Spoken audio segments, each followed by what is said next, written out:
Voici l'humeur de Pierre-Emmanuel Barré, monsieur.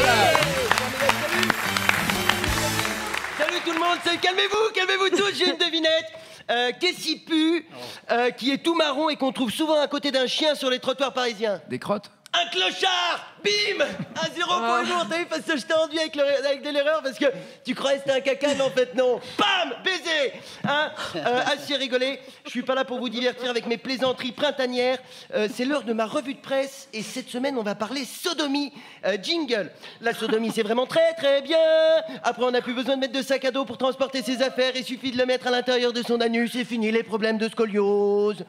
Alors cette semaine, si vous aimiez vous prendre très très cher dans les fesses, il fallait être citoyen français. On s'est fait démonter le boule, mais à sec. Hein, on n'a rien compris.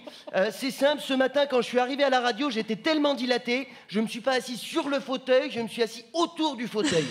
C'est le 8e qu'on m'apporte depuis le début de l'émission, j'ai plus de force dans les sphincters, je les engloutis, c'est complètement hallucinant. Là, il y a tellement de fauteuils dans mon cul, on dirait un salon marocain, dis donc. Bon, allez. D'ailleurs, depuis tout à l'heure, Nagui, il y a de la fumée qui sort, je crois qu'il y a des mecs qui se sont installés avec une chicha. Et il reste de la place. Hein, la semaine prochaine, on fait l'émission dans mon cul, et pour le live, il y aura le Philharmonique de Vienne avec 87 contrebassistes et 13 pianistes. Il y a une acoustique de malade, vous verrez. Ben, c'est comme ici, c'est comme au Studio 106, sauf que ça sent meilleur. Alors, on a commencé la semaine très fort hein, sur de la fraude fiscale avec les Panama Papers. Quoi de la fraude fiscale en France? J'étais pourtant sûr que le déficit budgétaire, c'était à cause des femmes voilées, arabes, roumaines, d'Afrique noire, retraitées au chômage sans papier qui volent le travail des Français pour frauder les allocations. Bon, alors les Panama Papers, hein, tout le monde a bien compris ce que c'était, je vais pas vous emmerder avec. En gros, c'est la liste de tous les gens qui sont en train de nous la mettre. Il y a un peu de tout à l'intérieur, mais grosso modo, ça correspond au profil type du fils de pute. Cahuzac, Drahi, Chatillon, Platini, Balkany naturellement. Alors lui, la seule affaire judiciaire où on n'a pas encore trouvé son nom, c'est l'affaire Dutroux. Mais à mon avis, c'est juste parce que Dutroux, il donnait pas d'argent de poche aux enfants. Hein, on encense les journalistes qui ont révélé le business, mais 9 mois d'enquête pour arriver à la conclusion que Balkany, c'est une grosse baltringue. C'est pas des génies non plus, les mecs. Hein. Là où ils ont vraiment assuré, c'est sur la Société Générale. 979 sociétés offshore, ils ont trouvé. Il y a pas 2 ans, le PDG jurait devant une commission sénatoriale que c'était terminé les bêtises, on arrête, on dirait moi avec l'alcool. Moi, la prochaine fois que je vais à la Société Générale, c'est pas pour ouvrir un compte, c'est pour ouvrir un banquier. Hein. En tout cas, François Hollande, il cherchait des visages pour le monde de la finance, il va être servi. Ah, d'ailleurs, s'il veut, il aura même pas à bouger son cul. Les visages, moi, je les lui apporte à l'Élysée, j'ai une tronçonneuse. Il n'y a pas de problème. Hollande, il était tout content. Il était là avec Manuel Valls. Ils ont dit, on va être intransigeants, ça va chier. Bon, ils ont juste oublié de préciser qu'en décembre dernier, c'est le gouvernement qui a bloqué en pleine nuit une loi contre les paradis fiscaux. C'est quand même con, il y a 1% de bipolaires en France, il faut qu'ils soient tous au pouvoir. Hein, on dirait que François Hollande, tous les matins, quand il se lève, il n'a qu'une seule question en tête. Qu'est-ce que je vais bien pouvoir faire aujourd'hui pour passer pour un con?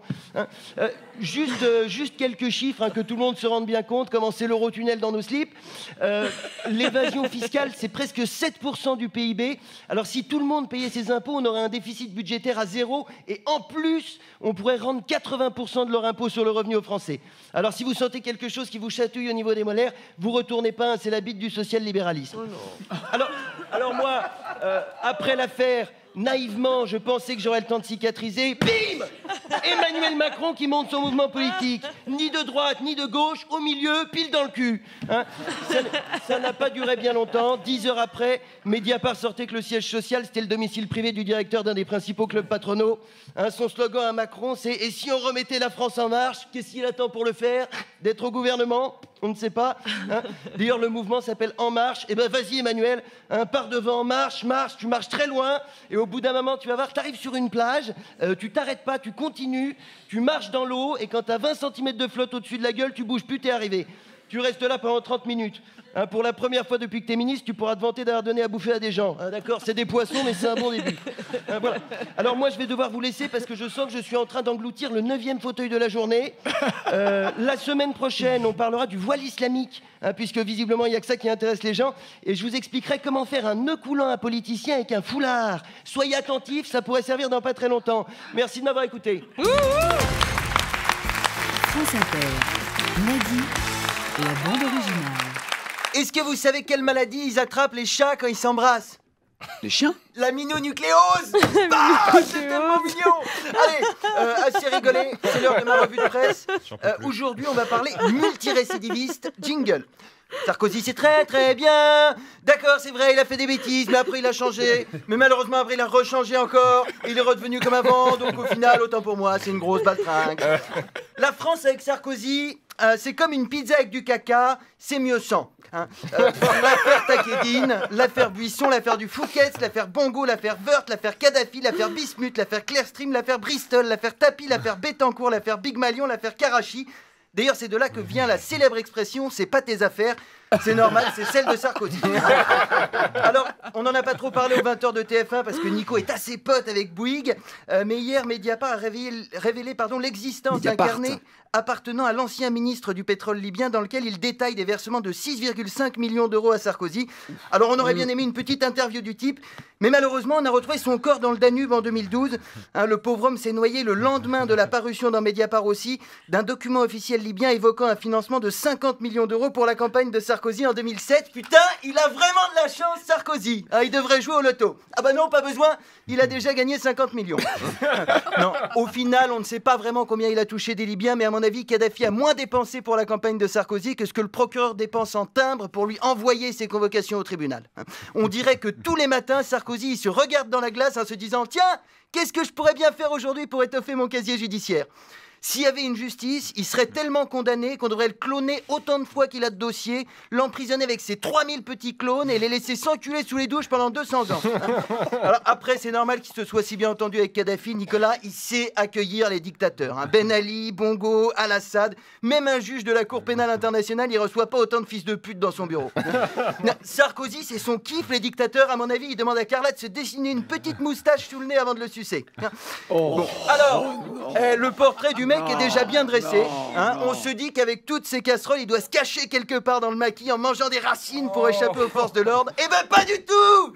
Il est tous les jours à la télé pour dire de la merde. Il va se retrouver avec un procès en plus quand Cyril Hanouna va porter plainte pour plagiat.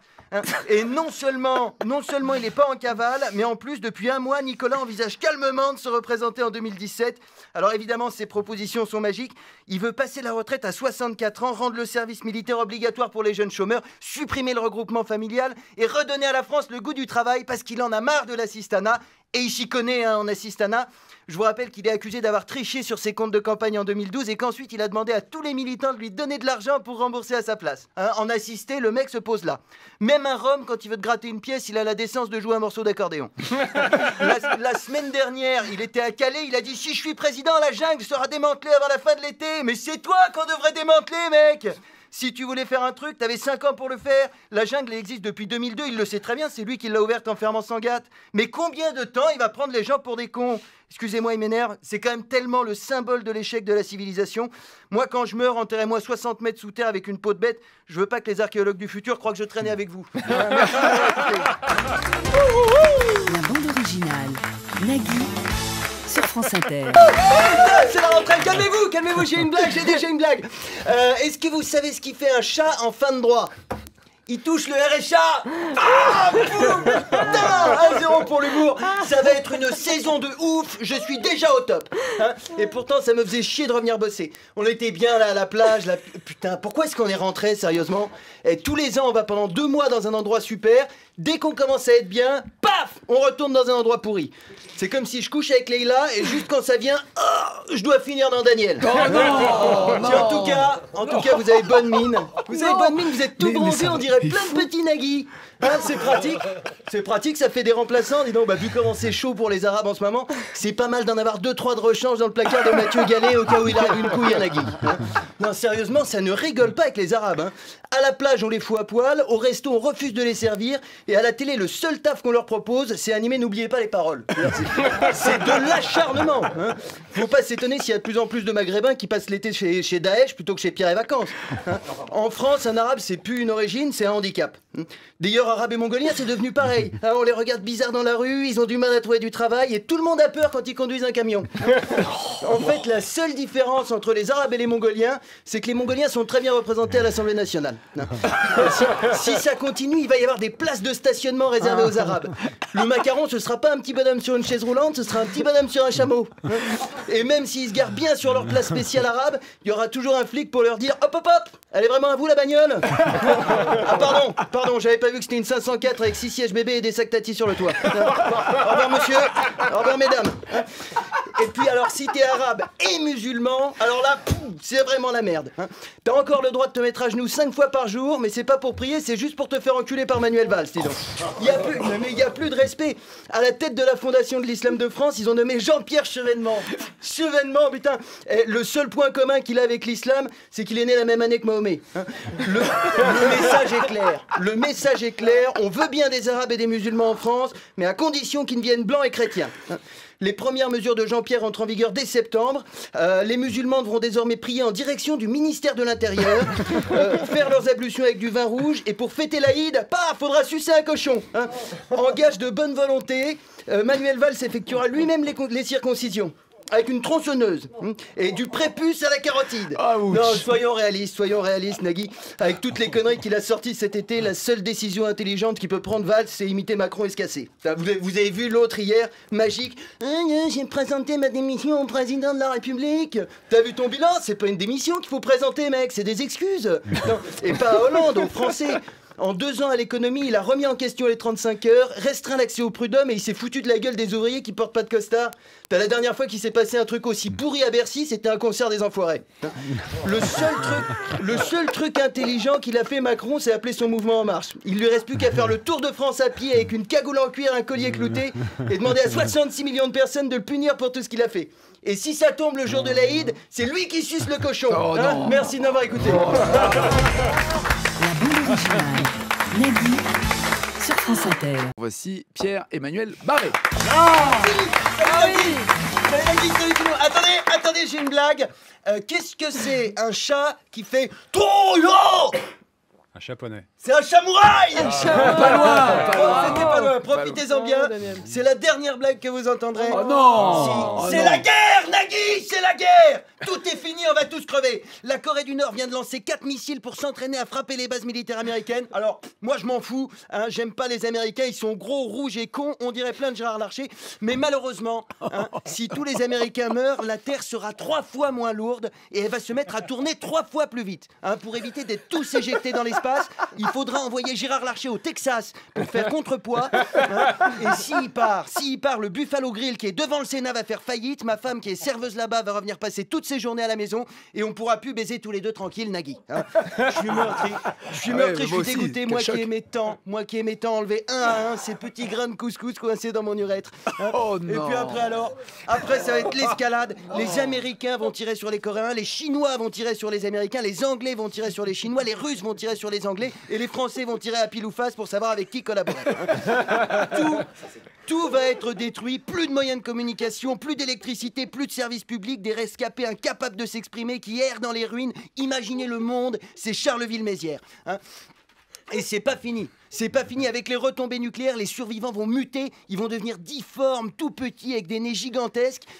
En fait, t'es pas moche, Nagui, t'as juste 10 ans d'avance. 99% de l'humanité va mourir dans d'atroces souffrances. Et avec la chatte qu'il a, Fillon va survivre à l'apocalypse nucléaire.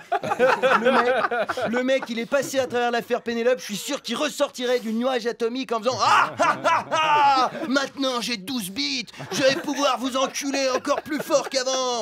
Et là, juste derrière lui, la terre s'ouvre et Gérard Larcher surgit des profondeurs.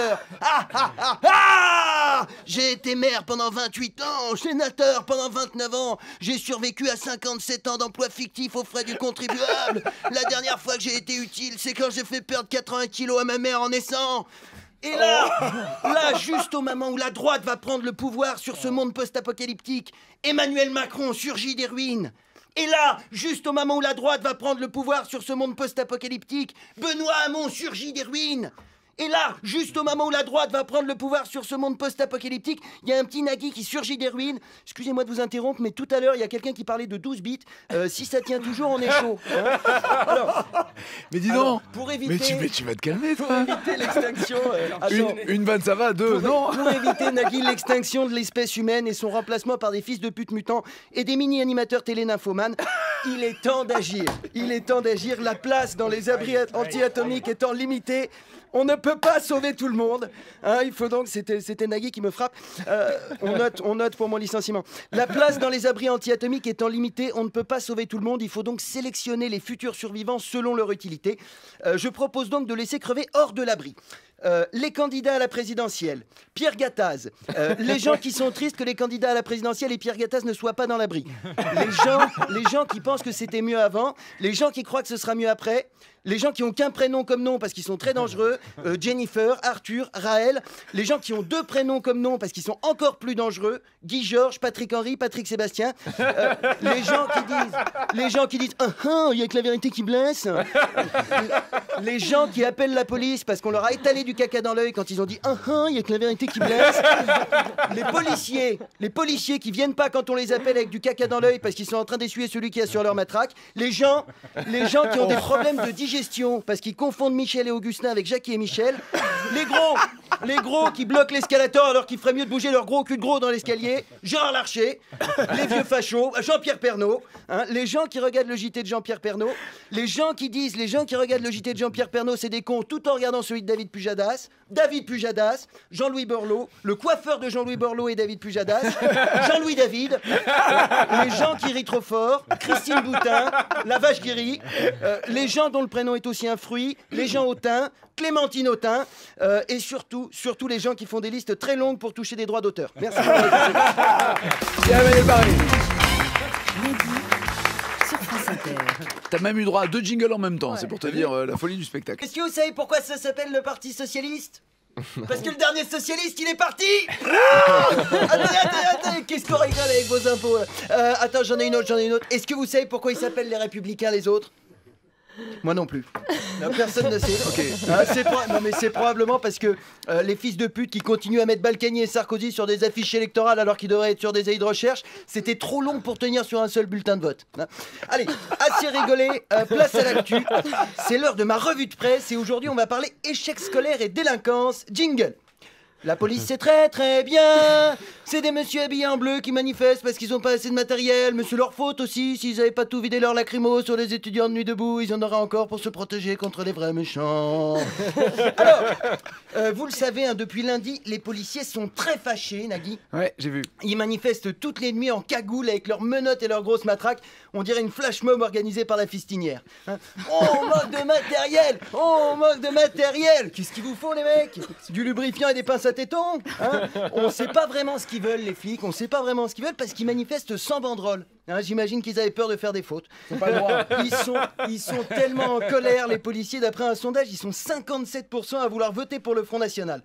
Vous imaginez un peu si Marine Le Pen devient présidente, ça va être terrible. La police aura tous les droits, les flics vont contrôler au faciès, éborgner des manifestants au flashball, s'asseoir à 3 sur un noir parce qu'ils l'ont confondu avec un canapé de chez Care Center.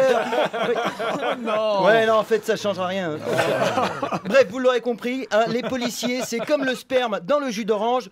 Je suis pas fan. Un policier à la base, c'est quand même un mec qui aime l'ordre et la sécurité, mais qui était trop intelligent pour devenir maître chien et trop con pour devenir portique d'aéroport. Hein.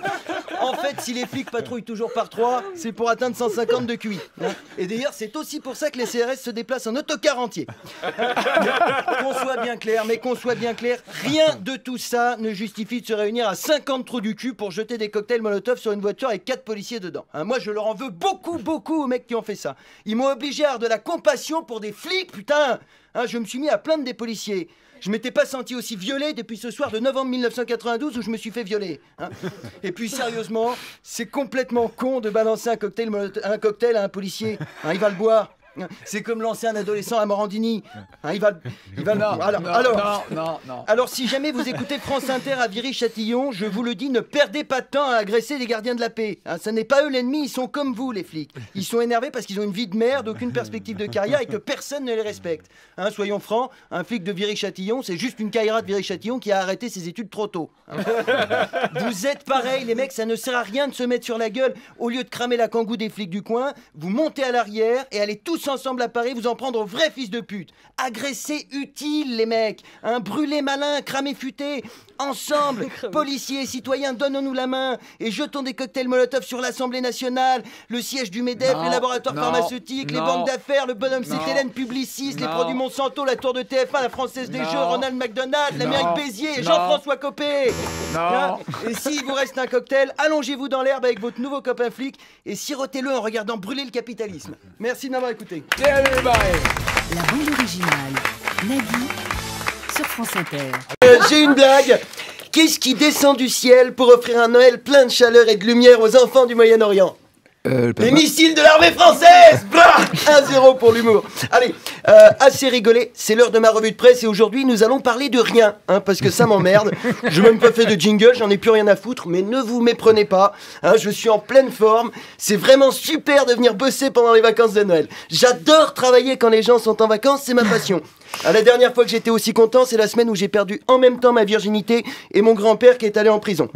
Mais bon, la bonne nouvelle, c'est qu'à la fin de ce papier, je me casse parce que moi, je suis en vacances dans 2 minutes, alors que vous, demain, vous serez encore assis là à dire à je ne sais pas qui, gna gna gna, j'ai adoré votre film, gna gna gna, la pièce était super, gna gna gna, bravo pour votre livre.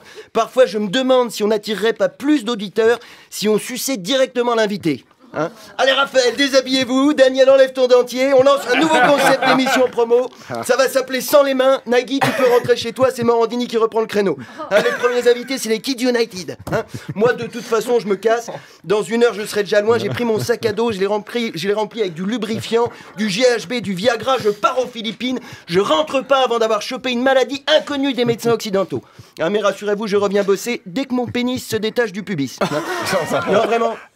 Je suis content de partir un peu, j'ai besoin de souffler, regardez-moi, je transpire, je dis de la merde, je me respecte plus. Quand je suis arrivé à la maison de la radio, le vigile m'a dit bonjour monsieur Macron, quoi. Mais je suis comme ça, je suis comme ça quand les vacances approchent, je deviens instable, là je suis déjà à moitié torché au vin chaud, je me sens complètement rebelle, dans l'ascenseur j'ai écrit Vive Europe 1 avec un crayon à papier. Et j'ai volé une roue sur le fauteuil de Mathieu Gallet, je vous dis, je suis en train de switcher, il était temps de faire une pause. Alors je sais que je vais beaucoup vous manquer et que mon absence va laisser un grand vide dans le cœur des auditeurs et dans la bouche de Leïla, mais qu'est-ce que vous voulez? Qu'est-ce que vous voulez? Moi aussi j'ai besoin de repos. Je me sens comme une prostituée brésilienne après la Coupe du Monde. Et vu l'année politique qu'on vient de passer, j'ai mal au cul comme un client de prostituée brésilienne après la Coupe du Monde. L'actualité m'épuise psychologiquement. C'est toujours la même merde. La gauche est toujours de droite, la droite est toujours d'extrême droite, l'extrême droite est toujours à 30% à cause de la gauche de droite et de la droite d'extrême droite. Les banques continuent à organiser l'évasion fiscale des riches grâce aux frais bancaires des pauvres. Les lobbyistes sont plus souvent à l'Assemblée nationale que les députés. Les consommateurs sont toujours des cons. Ils vont chez Zara et H&M acheter à leurs enfants des habits fabriqués par d'autres enfants. Ils bouffent de la merde, ils boivent de la merde, ils regardent de la merde. Ils croient que Jean-Pierre Pernaut est journaliste, que Manuel Valls est socialiste et qu'on fait nos émissions en direct. Non. 2016, c'était une année dégueulasse. Franchement, si l'année 2016 avait un visage, ce serait le cul de Christine Boutin dans un jean slim. Alors, est-ce que j'ai de l'espoir pour 2017 ? Non, ça va être encore pire. Je sens que Christine Boutin va retirer son jean. D'ailleurs, si j'avais le choix, je retournerais directement au Moyen-Âge. Mais pourquoi s'emmerder à fabriquer une machine à remonter le temps quand la SNCF propose des Paris-Béziers à moins de 60 €? Non, je suis fatigué, Nagui.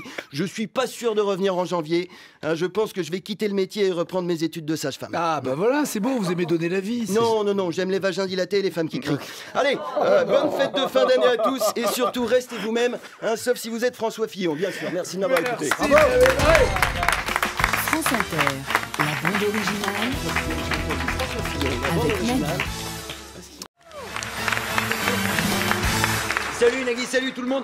Bonne nouvelle, dis donc, j'ai arrêté de fumer. Là, j'ai monté les 5 marches de la maison de la radio sans vomir de sang. J'ai les poumons d'un enfant de 3 ans. Hein, d'ailleurs, il faudra que je pense à les sortir du coffre, ça commence à se sentir. Non, sans rire, je suis en pleine forme. Je trouve que je gère pas mal le stress. C'est une Ta excellente... gueule, putain, ferme ta gueule, Daniel, ou je te crève. Pardon, excuse-moi. Non, c'est l'inconvénient, j'ai des petites sautes d'humeur. Je suis désolé, ce matin, je me suis fâché avec ma meuf. Elle m'a demandé ma position préférée. Je lui ai dit, c'est quand t'es debout, de dos, et que tu rentres chez toi. Par contre, l'avantage quand t'arrêtes de fumer, c'est que t'as toujours la laine fraîche et printanière, hein, sauf au réveil, bien entendu. Au réveil, tout le monde pue de la gueule. Et d'ailleurs, je soupçonne quelques personnes de faire des mini-siestes hein, tout au long de la journée. Je crois qu'on est tous d'accord pour dire que dans la bouche de Daniel, c'est le matin, même l'après-midi. Enfin, je veux pas me moquer. Hein, parfois, la mauvaise haleine, on n'y peut rien. Ça peut venir de problèmes dentaires ou d'estomac, par exemple. Moi, j'ai un pote, il pue tellement de la gueule, le médecin lui a dit ça doit venir des pieds. Hein, et je redécouvre le goût des aliments, c'est extraordinaire. Avant, quand je fumais, j'avais l'impression que le steak haché dans le Big Mac, c'était de la semelle. Et ben, depuis que je ne fume plus, je sens bien que la semelle a marché dans la merde. Enfin, assez parlé de ma santé, place à l'information, c'est ma revue de presse Nagui et aujourd'hui on va parler racisme, jingle. Le racisme c'est comme les Africains, c'est vraiment pas très très bien. Alors, figurez-vous que 51,5% des policiers et des soldats ont voté Front National au régional. Putain, quelle surprise! Les flics sont racistes. C'est quoi le prochain sondage? On va apprendre que les jardiniers votent pour Europe Écologie, que les gens qui se lavent pas les dents votent pour le Front de gauche, que les gens qui ont une jambe de bois votent pour le Parti pirate. Enfin bon, hein, le chiffre reste assez impressionnant, quand même 51,5%. Et pourtant, il y a de plus en plus de jeunes issus de l'immigration dans la police. Moi, j'ai un pote d'origine algérienne, il s'est engagé, il est obligé d'en faire 3 fois plus que les autres pour s'intégrer. Déjà, ses collègues se méfient, il boit pas d'alcool. Du coup, pour prouver sa bonne foi, il dit toujours, les gars, j'ai pas le droit de boire, je suis musulman, mais pour prouver que je suis dévote, voilà, je vais faire une bavure. Hein, systématique. Il veut qu'on l'accepte. La dernière fois, il était même pas de service, il a appelé les renforts parce qu'il était tombé sur un sans-papier. Bon, tout s'est bien terminé. L'individu a été expulsé du territoire immédiatement. Et ça tombe bien, hein, parce que mon pote a jamais pu blairer sa femme. Et même avec les suspects, l'intégration, c'est pas facile. En France, quand on se fait arrêter par la police, on est toujours habitué à entendre l'accent du Sud. Bonjour, police nationale, contrôle des papiers. Avec l'accent algérien, tu perds en crédibilité. Un bijou, police nationale, contrôle des papiers. T'as envie de répondre, eh oh, toi, contrôle des papiers, là. Enfin, en tant que chroniqueur sur le service public, il est de mon devoir de lutter incessamment contre les discriminations odieuses qui divisent le pays des droits de l'homme. C'est toujours rigolo, ça. Pour lutter contre le racisme dans la police, 2 solutions s'offrent à nous. Soit il faut moins de policiers, soit il faut moins d'arabes. Hein, c'est donc la question du jour sur France Inter. Vous avez 24 heures pour voter sur les réseaux sociaux. Demain, à midi, sur le Champ de Mars, seront installées 2 catapultes. Une catapulte à policiers et une catapulte à arabes. En fonction des résultats du vote, 100 000 personnes seront catapultées dans le désert australien. Voilà, quant à nous, on se retrouve la semaine prochaine pour ma chronique vétérinaire. Hein, on apprendra comment appliquer les premiers soins à un kangourou qui a reçu un CRS sur la tête. Merci de m'avoir écouté. France Inter.